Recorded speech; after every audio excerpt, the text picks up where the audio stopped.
Bonjour à tous, bienvenue sur ma chaîne Actrice à Hollywood. Je m'appelle Fanny Pierre, je suis belge. J'ai été formée comme actrice à Paris et aujourd'hui j'habite à Los Angeles. Dans cette vidéo, on va parler des mesures de sécurité pour les acteurs en casting et en tournage.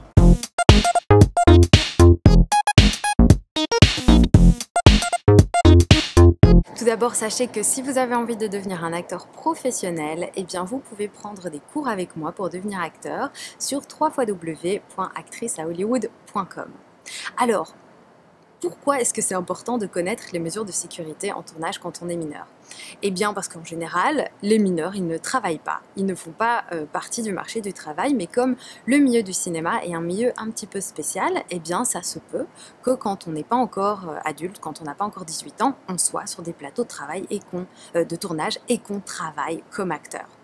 Alors, il y a quelques mesures de sécurité à prendre parce qu'évidemment, comme dans tous les métiers, il y a parfois des arnaques, il y a parfois des gens qui sont mal intentionnés et donc il faut prendre un maximum de mesures pour éviter de se retrouver dans des arnaques ou des choses comme ça.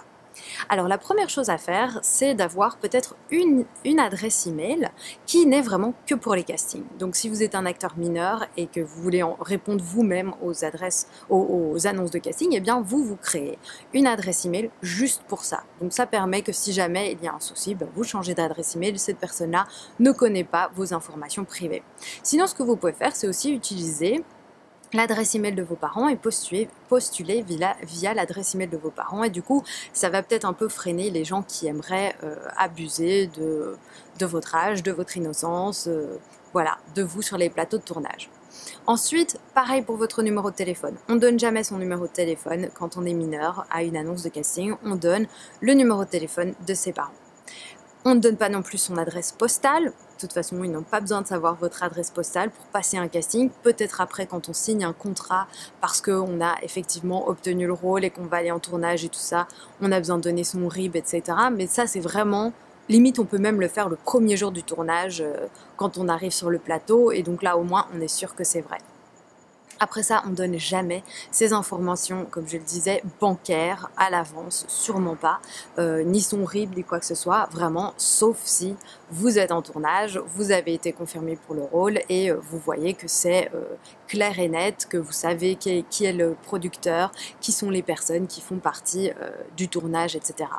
Alors on n'envoie jamais non plus de photos dénudées, on n'a pas besoin d'autre chose que des photos portraits vraiment de votre tête. Après, si vous faites de la figuration ou de la publicité, parfois on va vous demander des photos en pied, comme on appelle, donc ça c'est du dessus de votre tête jusqu'aux pieds, mais ces photos-là, vous pouvez être en jean, en t-shirt, bien habillé, peu importe, mais vous ne devez jamais être dénudé.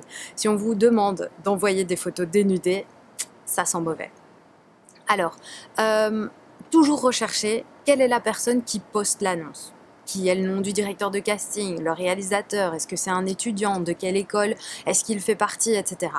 Alors, quand ce sont des inconnus, qu'on n'a pas moyen de trouver qui est l'auteur de l'annonce, c'est un petit peu bizarre, il faut commencer à se méfier et se dire tiens, la personne ne veut pas me dire qui elle est, voilà, j'ai pas vraiment d'infos.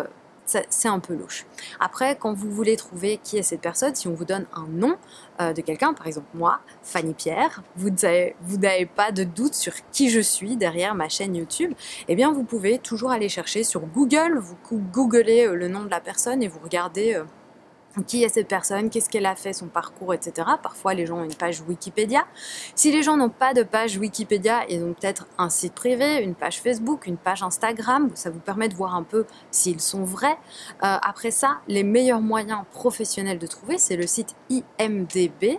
Et quand on tape le nom d'une personne, c'est Internet Movie Database. Ce site IMDb, c'est le site qui regroupe toutes les personnes qui travaillent dans le cinéma et tous les films qui sont sortis. Donc si quelqu'un sort, le nom d'une personne sort sur IMDb, c'est probablement une vraie personne qui travaille pour de vrai dans le milieu du cinéma. En France, vous avez aussi le site Allociné. Et si vous allez sur Allociné, que vous tapez le nom d'une personne, eh bien normalement vous trouverez aussi même les noms des directeurs de casting, etc.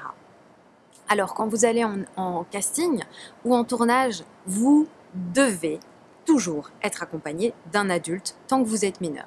si possible, un de vos parents. Pourquoi? Parce que si quelqu'un a de mauvaises intentions, ça va déjà les dissuader très fortement. Après ça, ne signez pas le contrat le jour du casting. Normalement, ça ne se fait pas. On signe un contrat après l'avoir lu. On peut le montrer à un avocat, etc. Prenez toujours voilà, vos précautions, parce qu'il y a des gens, malheureusement, qui sont mal intentionnés. Alors j'ai aussi fait une vidéo qui n'est pas spécialement pour les mineurs mais qui est pour tout le monde, que ce soit les mineurs ou les adultes, et qui s'appelle Éviter les arnaques en casting, et je vous recommande aussi d'aller la voir. Et puis si vous avez des questions sur par exemple comment aborder des scènes plus intimes de baiser, parce que même parfois quand on est adolescent on va devoir faire une scène de baiser avec quelqu'un ou se tenir la main ou quoi. Si vous êtes un petit peu plus frileux par rapport à ça, j'ai fait une vidéo qui s'appelle comment aborder les scènes intimes et le nu en casting et en tournage. Voilà, ou même peut-être quand vous aurez 18 ans, eh bien, vous serez amené à faire ce genre de choses et vous aurez envie de savoir comment ça se passe. Voilà, je vous fais plein de gros bisous, et puis si vous avez envie de prendre des cours avec moi, vous trouverez toutes les informations sur actriceahollywood.com. Je vous fais plein de gros bisous et on se retrouve aussi sur Instagram @fanny.pierre. À très bientôt.